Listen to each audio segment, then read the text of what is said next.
Happy Diwali to all of you. Thank you so much. कौन से boxes आप टिक करना चाहोगे ये लास्ट मैच में ताकि हम सेमीफाइनल में और तैयारी सी जाए. Uh, I think just the ticking the box of I think what we've been doing really well, which is I think we've maintained some really high standards um, in terms of our execution, our intensity, and I think it's just continuing uh, on that journey. So I think when we started off, and I think I answered this question. I think it was your question only in Chennai that we'll be playing in 9 cities and 9 venues. And I think we've traveled the length and breadth of this country and played in 8 venues, and this is our ninth venue. And I think what this team has done really well is it has really represented India fantastically. It's played a really good brand of cricket, and we've done that in 8 venues, and this is a really great venue, even if I say so. I certainly think it is. Um, as do a lot of other people, to be honest, in our team. It's a truly passionate crowd and a great venue to play cricket in. And we would like to do the same. We know we have 9 boxes to tick, and we've ticked 8, and we would certainly like to put on another really good display. Do our best. It's all we can ask for and hope for from the boys. And hopefully, if we do our best, then the results will look after themselves. Rahul, a team like Netherlands, which has impressed everybody, how do you see them? Especially when you take on the mindset and all those things come into play. Yeah, very impressive. I think been very impressed with the way they have played in this tournament. The effort that they've gone through to be able to qualify.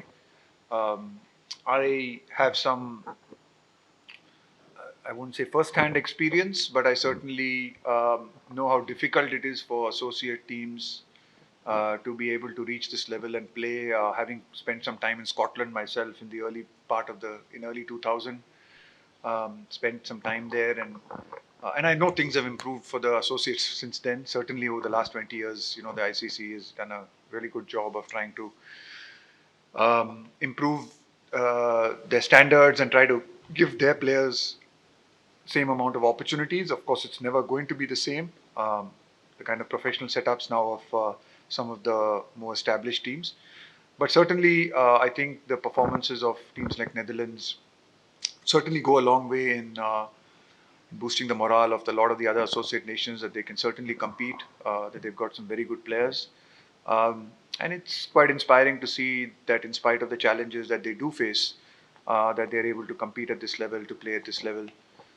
So it's been great to see the way they've performed. I know they'll be well prepared, well coached cricket team, and we're looking forward to playing them.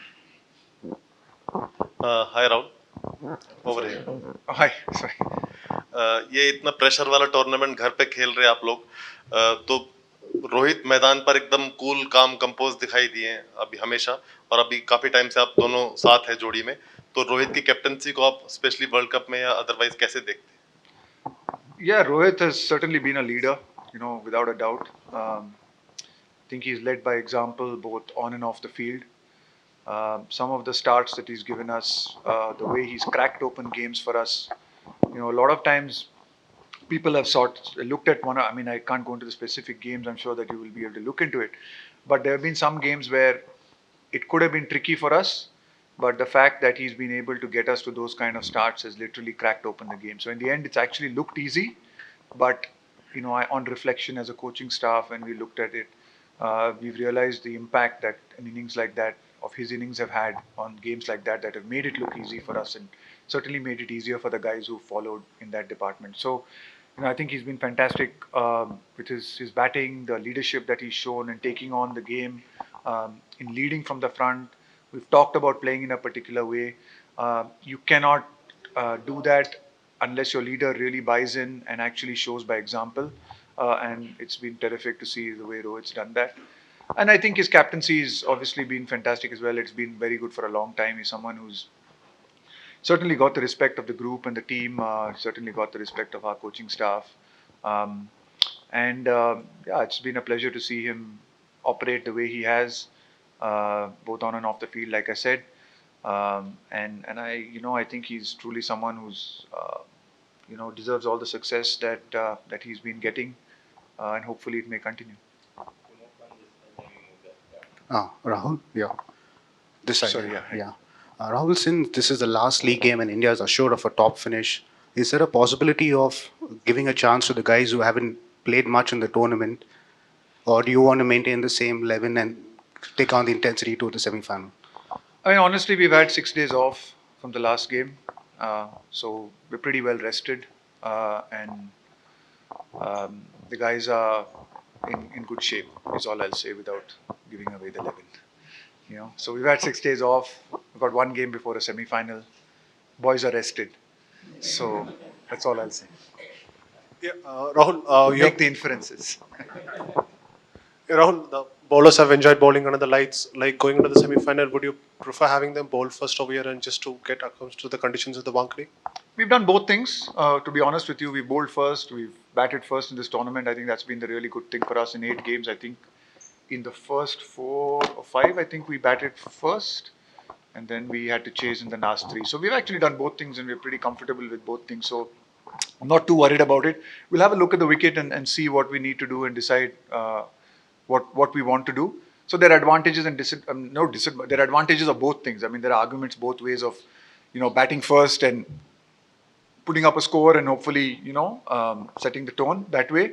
And there's also an argument of, chasing as well, which means that, you probably have to bowl in the sun and stuff. But look, again, the toss is not in our hands. It's not going to be in our hands in the semi-finals. And I think we're comfortable both ways. I mean, we'll just make it, we'll have a look at the wicket today and come tomorrow and have a look at the wicket as well. And then, whatever call Rohit makes, we'll go with it. Rahul, you're right.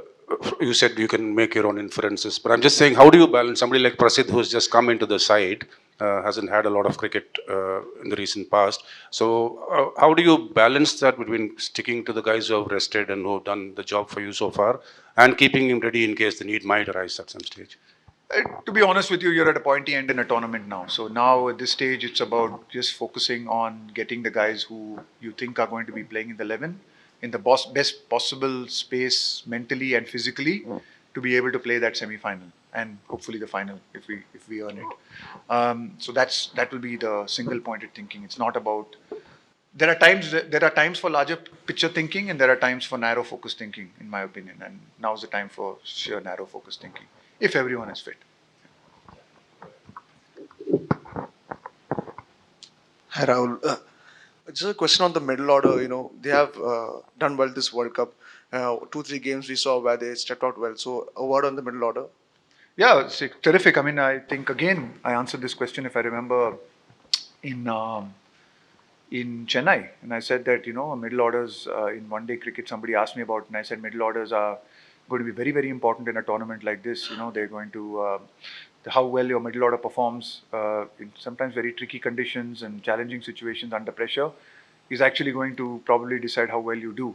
While our top orders also performed exceptionally well, I think our middle orders played very critical roles. Sometimes you can't judge them by sheer numbers. It's obvious that when you look at a leaderboard of scores and runs, it'll always be someone in the top 3. I mean, it's pretty obvious. You look at that whole board and it's all filled with guys from any country who in the top 3. So that's only gives you one half of the picture, but it's actually some of those 30s, 40s critical knocks. I can look back on this this whole campaign and look at the contributions of our middle order, and they'll come only in sort of spurts, or one knock here or 2 knocks there, and somebody done something there, or a Shreyas or a KL or a Surya's knock here, and Jaddu's important knock in Dharamshala. And you can look at a lot of these small things, and actually that's what really gives you those ticks or gives you those wins at the end of the day. So it's a combination of things, and touchwood, our middle order has been truly exceptional in this tournament. Rahul, you mentioned Shreyas just now, and there's a lot spoken about him externally, of course, I'm sure not within the team. After those couple of dismissals, playing the pull shot and stuff, but then he's come back and he's played 2 fantastic knocks since then. What does he bring to the table that makes him such a special player, at that number 4 spot? He brings temperament. I think one of the things Shreyas has shown us is right from the time that I've seen him as sort of an India A. He came and played India A when I was coaching those days. And I think one of the things that's really stood out about me is his temperament. You know, the way he handles success, failure. Um, you just look at even some of his knocks under pressure. You know how he's able to actually uh, bring the best out of himself under those pressure situations. So it's about, you can go on about everyone will have areas that they need to work on and they need to improve. It's not someone might have some other area. There's no complete batsman who can say that I know everything or I'm very good at everything. I mean, you're always going to need areas to improve.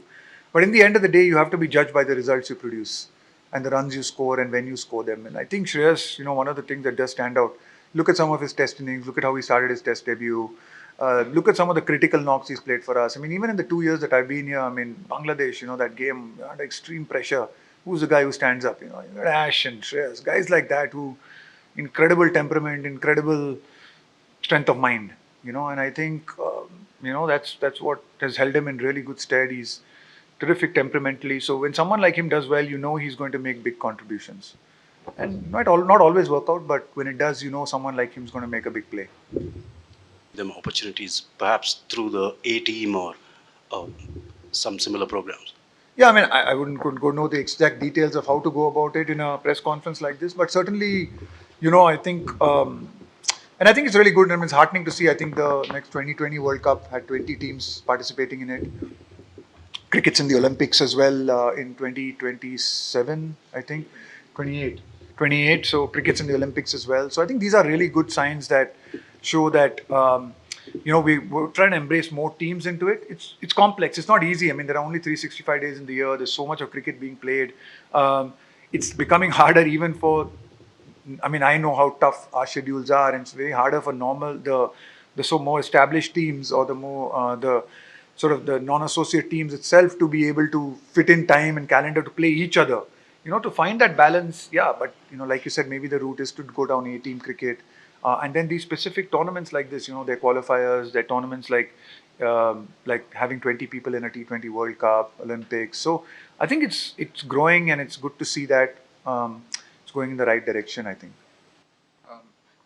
Rahul, hi. A word on about the 4 to 5 injured players. They were injured till 2 to 3 months before the World Cup. They have managed to hit the ground running, and also a word on the NCA itself and how they have managed this quick turnaround. Yeah, so I think that's been a really good thing for us.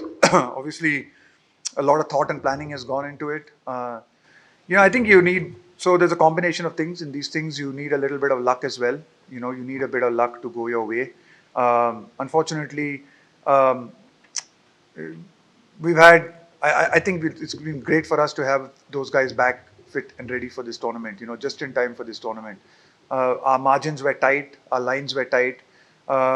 We knew that some of them would be coming in just at the Asia Cup in the prior to this tournament. So we had to make some contingency plans. We looked at other stuff, but the fact that they were able to come in into this tournament is a tribute and to their own efforts and hard work, the efforts of the NCA, the physios, the trainers at the NCA.